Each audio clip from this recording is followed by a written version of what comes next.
क्या हो अगर कोई आपको और आपके परिवार को 420 फैमिली बोले? सुनते ही गुस्से से आपका पारा हाई हो जाएगा, क्योंकि ये नंबर फ्रॉड, झूठ और धोखेबाजी को रिप्रेजेंट करता है। लेकिन भारत में एक ऐसी 420 फैमिली भी है जो अपनी ईमानदारी, सच्चाई और भरोसे के लिए जानी जाती है, और उसने इस बदनाम शब्द को एक ग्लोबल ब्रांड बना दिया है।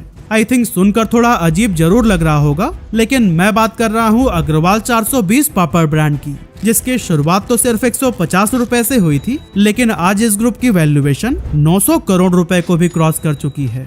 पर दोस्तों, सवाल यह है कि अग्रवाल फैमिली ने कैसे इस कंपनी की शुरुआत अपने घर के एक छोटे से रसोई से की? क्या है 420 नाम के पीछे की सच्ची कहानी, और क्यों दुकानदार इनके पापड़ को खाना तो पसंद करते थे लेकिन बेचना नहीं? चलिए सब कुछ आज के इस वीडियो में हम डिटेल में जानते हैं। अग्रवाल 420 पापड़, जो खाए इसका हो जाए। अग्रवाल 420 पापड़। असल में टाइम था 1960s का। इंदौर के मल्हारगंज इलाके में 16 साल के हुकुमचंद अग्रवाल रहते थे, जो कि 3 भाइयों में सबसे बड़े थे। घर की हालत इतनी खराब थी कि दाल रोटी का इंतजाम करना भी मुश्किल हो गया था। इसीलिए उनकी माँ केसरबाई दिन रात मेहनत करती थी। वो पापड़ फैक्ट्री से लोई लेकर आती और उसे बेलकर पापड़ बनाने का काम करती थी। लेकिन इस काम में उन्हें इतनी कम मजदूरी मिलती थी कि परिवार का पेट पालना भी मुश्किल हो गया था। ये देखकर हुकुमचंद अग्रवाल ने तय किया कि वो भी घर चलाने में अपनी माँ की मदद करेंगे। इसीलिए वो काम की तलाश में लग गए, और फिर जल्द ही मल्हारगंज की एक दुकान में उन्हें नौकरी मिल गई, जिससे घर में 2 वक्त की रोटी का इंतजाम करना थोड़ा आसान हो गया था। लेकिन फिर एक दिन कुछ ऐसा हुआ कि हुकुमचंद जी को नौकरी से ही नफरत हो गई। असल में हुआ ये कि दुकान का सेठ सबके सामने ही उन्हें बुरी तरह से डांटने लगा, और ये बात हुकुमचंद जी को बहुत खराब लगी। और उस डांट से उन्हें समझ आ गया कि अगर दूसरों के अंडर में काम करते रहेंगे तो फिर जिंदगी भर यूं ही झुककर जीना पड़ेगा। और तभी उन्होंने सोचा कि अब कुछ अपना करना चाहिए। पर सवाल ये था कि किया क्या जाए, क्योंकि ना जेब में पैसे थे और ना ही कोई खास हुनर। इसी टाइम पर जब उन्होंने अपनी माँ को पापड़ बेलते हुए देखा, तब उन्हें आइडिया आया कि पापड़ का बिजनेस भी शुरू किया जा सकता है। उन्होंने अपनी 150 रुपए की जमा पूंजी ली और बाजार जाकर उससे 5 किलो मूंग दाल, पापड़, खार और बाकी जरूरी सामान लेकर आए। इसके बाद वो और उनकी माँ दोनों साथ मिलकर पापड़ बनाने लगे। अब सवाल था कि अपने पापड़ का नाम क्या रखें, क्योंकि मार्केट में प्रोडक्ट की एक अलग पहचान के लिए नाम रखना तो जरूरी ही था। तभी उन दिनों राज कपूर की फिल्म श्री 420 सिनेमा घरों में धूम मचा रही थी, और फिर हुकुमचंद जी भी अपने दोस्तों की जिद पर फिल्म देखने पहुंच गए। मूवी खत्म होते होते राज कपूर का किरदार उनके दिल में उतर चुका था कि कैसे फिल्म में राज कपूर ने अपने ऊपर लगे 420 के तमगे के साथ ईमानदारी का काम करते हुए अपनी एक नई पहचान बनाई थी। थिएटर से बाहर निकलते ही उन्होंने फैसला लिया कि वो भी अपने पापड़ ब्रांड का नाम 420 रखेंगे और इसे ईमानदारी की मिसाल बना देंगे। इस तरह से हुकुमचंद जी के पापड़ का नाम पड़ा अग्रवाल 420 पापड़। अब प्रोडक्ट तैयार था और ब्रांड नेम भी रेडी था, इसीलिए उन्होंने अपने दोनों छोटे भाइयों को साथ लिया और उसे बेचने निकल पड़े। एक दुकान से दूसरी दुकान, एक गली से दूसरी गली, लेकिन कोई भी दुकानदार उनका पापड़ लेने को तैयार ही नहीं था। रीजन था उसका नाम। दुकानदार जब नाम पढ़ते थे तो उसका जमकर मजाक उड़ाने लगते थे। इनफैक्ट कई दुकानदारों को तो इनके पापड़ बहुत ज्यादा पसंद आए थे, इसीलिए वो खुद के घर में खाने के लिए उनके पापड़ को तो खरीदते थे, लेकिन बेचने को तैयार नहीं थे। उनका सिंपली यही कहना था कि अगर 420 नाम का हम सामान बेचेंगे तो लोग हमें ही 420 समझ बैठेंगे। अब हुकुमचंद जी परेशान होने लगे कि करे तो क्या करें। उस टाइम ज्यादातर लोगों ने तो सजेशन भी दिया था कि ब्रांड नेम बदल दो भाई, लेकिन ये नाम उनके दिल को इतना घर कर गया था कि वो बदलने को राजी ही नहीं थे। उनका कहना था कि नाम बदनाम है भाई, मैं नहीं, और अगर पापड़ अच्छे होंगे ना तो फिर नाम भी अपने आप ही अच्छा लगने लगेगा। इस तरह से काफी कोशिशों के बाद जब उन्हें एहसास हो गया कि दुकानदार इसे नहीं खरीदेंगे, तो उन्होंने दूसरा रास्ता निकाला और हर इत्तवार यानी संडे को इंदौर के इत्तवारिया बाजार में स्टॉल लगाने लगे।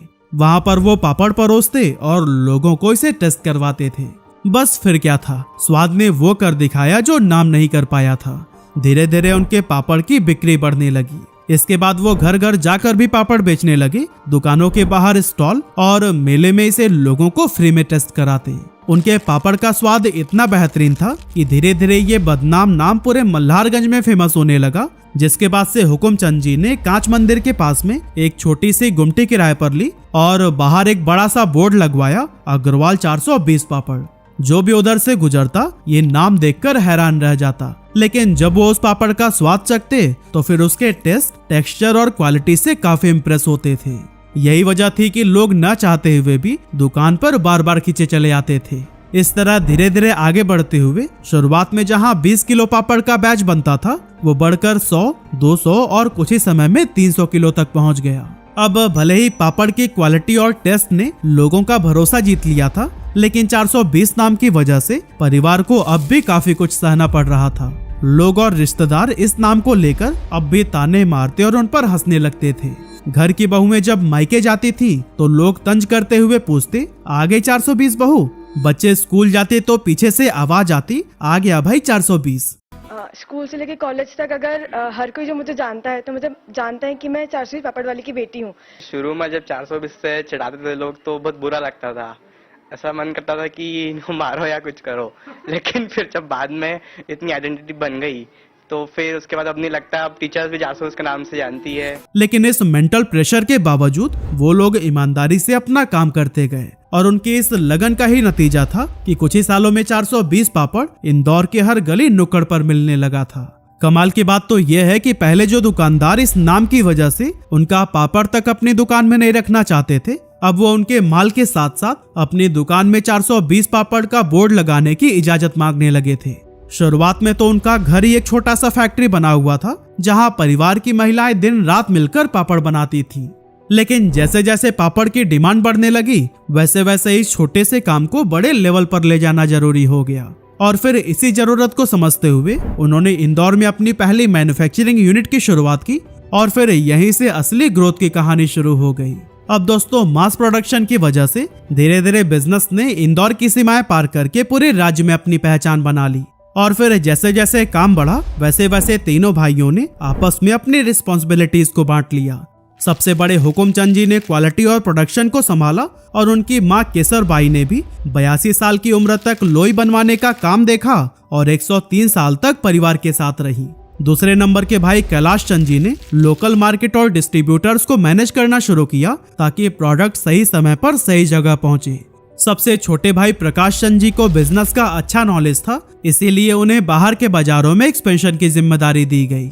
हुकुमचंद जी को मशीनों में भी काफी दिलचस्पी थी, तो फिर उन्होंने तय किया कि पापड़ में इस्तेमाल होने वाला आटा वगैरह वो खुद ही तैयार करेंगे, जिसके लिए उन्होंने 420 मशीन नाम से एक छोटा सा यूनिट शुरू किया, जिससे प्रोडक्शन कॉस्ट और क्वालिटी दोनों पर कंट्रोल मिल गया। साथ ही ग्रेन्स, मसाले और दाल जैसे रॉ मटेरियल्स भी खास तौर पर वेस्टर्न इंडिया के चुनिंदा मार्केट से लाए गए ताकि पापड़ में यूज होने वाला हर इंग्रेडिएंट बेस्ट क्वालिटी का हो।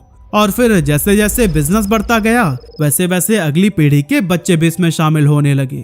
करीब 1981 में हुकुमचंद जी के बड़े बेटे नारायण अग्रवाल ने भी फैमिली बिजनेस में कदम रखा और उस टाइम बिजनेस का टर्नओवर करीब 3 लाख रुपए सालाना हुआ करता था। हालांकि परिवार चाहता था कि पहले नारायण जी अपनी पढ़ाई पूरी कर लें, लेकिन फिर नारायण जी ने इसका एक दमदार सलूशन निकाला, दिन में बिजनेस और रात में पढ़ाई। जी हाँ, नारायण अग्रवाल ने नाइट कॉलेज में एडमिशन लिया था ताकि दिन भर वो फैक्ट्री में काम कर सकें और रात में कॉलेज की क्लासेस अटेंड कर पाएं। और दोस्तों, उनके इस डेडिकेशन ने परिवार को एक और मजबूत कंधा दे दिया। और फिर आगे चलकर 1986 में हुकुमचंद जी के भतीजे राजेश जी और 1990 में अनूप जी भी इस बिजनेस से जुड़ गए। हर किसी ने अपनी अपनी जिम्मेदारी संभाल ली। कोई प्रोडक्शन देखने लगा, कोई सप्लाई चेन तो कोई मार्केटिंग। और यही रीजन था कि 1990 तक अग्रवाल 420 पापड़ का टर्नओवर बढ़कर 6 लाख रुपए तक पहुंच चुका था। अब दोस्तों, पापड़ की लगातार सफलता ने सबको हौसला दिया कि अब कुछ नया करना चाहिए। और दोस्तों, कैलाश चंद जी को शुरू से ही चटपटे खाने का शौक था, तो उन्होंने एक नया एक्सपेरिमेंट किया, चना पापड़ में मसालेदार ट्विस्ट डालकर। ये नया स्वाद लोगों को इतना पसंद आया कि देखते ही देखते चटपटा चना पापड़ ब्रांड की पहचान बन गया। जैसे जैसे ग्राहक बढ़ते गए वैसे वैसे अग्रवाल 420 ने भी अपनी प्रोडक्ट की रेंज को बढ़ाना शुरू कर दिया। साल 2000 में कंपनी ने नमकीन बनाने की शुरुआत की और यहीं से एक नई जर्नी की शुरुआत हुई। 2005 में उन्होंने इंस्टेंट मिक्सेस की कैटेगरी में भी कदम रखा, जो कि लोगों के बीच में तुरंत ही पसंदीदा बन गई। पापड़, इंस्टेंट मिक्सेस और नमकीन की जबरदस्त सफलता के बाद उन्होंने अपनी नजर मसाला आइटम्स की तरफ भी मोड़ी और हर तरह के भारतीय मसाले अग्रवाल 420 के प्रोडक्ट रेंज में शामिल हो गयी। 2019 तक कंपनी ने कई अलग अलग फूड कैटेगरीज में अपनी एक मजबूत पहचान बना ली थी। आज अग्रवाल 420 सिर्फ एक पापड़ ब्रांड नहीं, बल्कि एक कंप्लीट फूड ब्रांड बन चुका है, जो 35 तरह के पापड़, नमकीन, इंस्टेंट मिक्सेस और मिठाइयों समेत 100 से भी ज्यादा प्रोडक्ट्स तैयार करता है। और दोस्तों, अब अग्रवाल 420 की पहचान सिर्फ इंदौर या मध्य प्रदेश तक सीमित नहीं रही, बल्कि ये ब्रांड आज के टाइम पर पापड़ और इंस्टेंट मिक्सेस में पूरे इंडिया का फेवरेट ब्रांड बन चुका है। इनके पास 550 से भी ज्यादा डिस्ट्रीब्यूटर्स का नेटवर्क है, जिनके जरिए अब ये ब्रांड मध्य प्रदेश, छत्तीसगढ़, दिल्ली, गुजरात, राजस्थान, कर्नाटक, हरियाणा, बिहार, पंजाब, महाराष्ट्र, उत्तर प्रदेश, झारखंड, आंध्र प्रदेश, उत्तराखंड, असम और ओडिशा जैसे कई सारे राज्यों में अपनी मजबूत पकड़ बना चुका है। अग्रवाल 420 आज पापड़ और पापड़ कतरन की करीब 8 अलग अलग वैरायटीज बनाता है, जैसे मूंग दाल पापड़, चटपटा चना पापड़ और उड़द दाल पापड़, जिनमें काबुली हींग और केरल की खास काली मिर्च का बेमिसाल उपयोग किया जाता है। यही वजह है कि आज हर रोज इनके करीब 17 टन से ज्यादा पापड़ और पापड़ कतरन बिकते हैं। अब बात करें अगर पापड़ कतरन की, तो पहले जब साधारण पापड़ को तला जाता था तो उसमें तेल ज्यादा लगता था और कई बार टुकड़ों में भी टूट जाता था। लेकिन कई सालों की रिसर्च के बाद अग्रवाल 420 ने एक खास इनोवेशन किया, स्पेशल पापड़ कतरन, जिसे टेस्ट मेकर मसालों के साथ में दिया गया। ये पापड़ कतरन न सिर्फ कम तेल सोखता है, बल्कि और भी क्रिस्पी और टेस्टी होता है। आज के टाइम पर ये शादी पार्टियों का फेवरेट स्नैक्स बन चुका है। हलवाई और कैटरर्स की पहली पसंद अग्रवाल 420 स्पेशल पापड़ कतरन। पापा की परी का ब्याह था, खाना कौन बनाएगा, सवाल बड़ा था। असली मजा अग्रवाल 420 कतरन से आएगा। अग्रवाल 420 कतरन ही है हर दावत का मन। इतना ही नहीं, अग्रवाल 420 के इंस्टेंट मिक्स प्रोडक्ट्स जैसे खमन मिक्स, गुलाब जामुन मिक्स, मूंग भजिया मिक्स, इडली मिक्स और डोसा मिक्स आज हजारों किचन में हर रोज बनाए जा रहे हैं। और फिर जैसे जैसे लोगों का प्यार बढ़ता गया, वैसे वैसे इस कंपनी की रफ्तार भी तेज होती गई। आज अग्रवाल 420 ग्रुप की वैल्यूएशन 900 करोड़ रुपए से भी ज्यादा की हो चुकी है। लेकिन दोस्तों, ये सिर्फ आंकड़े नहीं हैं, ये उस भरोसे की कहानी है जो लोगों ने एक नाम पर किया, एक स्वाद पर किया और एक मेहनती परिवार पर किया।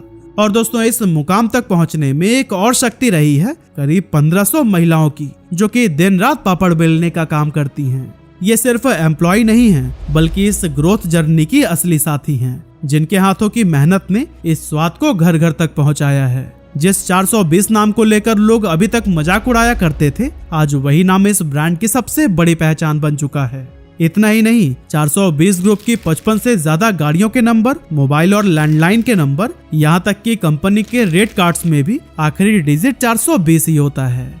अग्रवाल 420 आज इंडिया की ऑर्गेनाइज्ड पापड़ कैटेगरी में दूसरी सबसे बड़ी कंपनी है और हर साल लगभग 300 करोड़ रुपए का टर्नओवर करती है।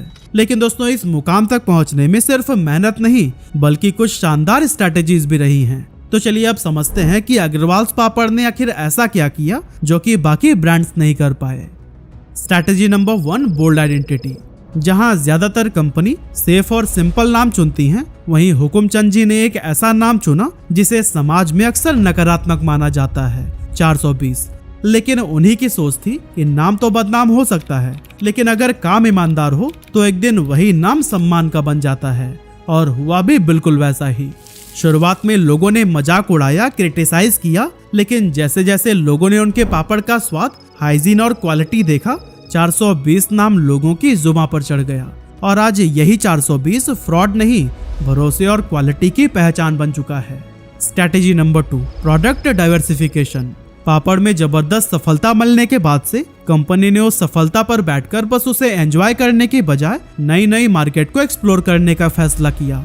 और फिर धीरे धीरे ब्रांड को नमकीन, इंस्टेंट मिक्स, बेकरी आइटम्स और मिठाइयों जैसे कई अलग अलग फूड सेगमेंट में भी डाइवर्सिफाई कर दिया। और दोस्तों, यही सोच थी जिसने अग्रवाल 420 को सिर्फ एक पापड़ ब्रांड नहीं, बल्कि एक कंप्लीट फूड कंपनी बना दिया। Strategy number 3, in house quality control. Agarwal 420 ने शुरू से ही माना कि टेस्ट और कंसिस्टेंसी इनकी सबसे बड़ी ताकत है। और फिर इसी सोच के ही चलते उन्होंने अपने कोर इंग्रेडिएंट्स की सोर्सिंग और प्रोसेसिंग को बाहर के वेंडर्स पर छोड़ने के बजाय खुद के कंट्रोल में लेना ज्यादा जरूरी समझा। यानी फ्लोर, मसाले, स्पाइसेस और डॉ की पूरी क्वालिटी सब इन हाउस तैयार की जाती है ताकि हर पापड़ का स्वाद एक जैसा रहे हर बार। और दोस्तों, इन्हीं बोल्ड और थॉटफुल स्ट्रैटेजीज की वजह से ही आज अग्रवाल 420 एक छोटे से घर की रसोई से निकलकर एक मजबूत फूड एम्पायर बन चुका है।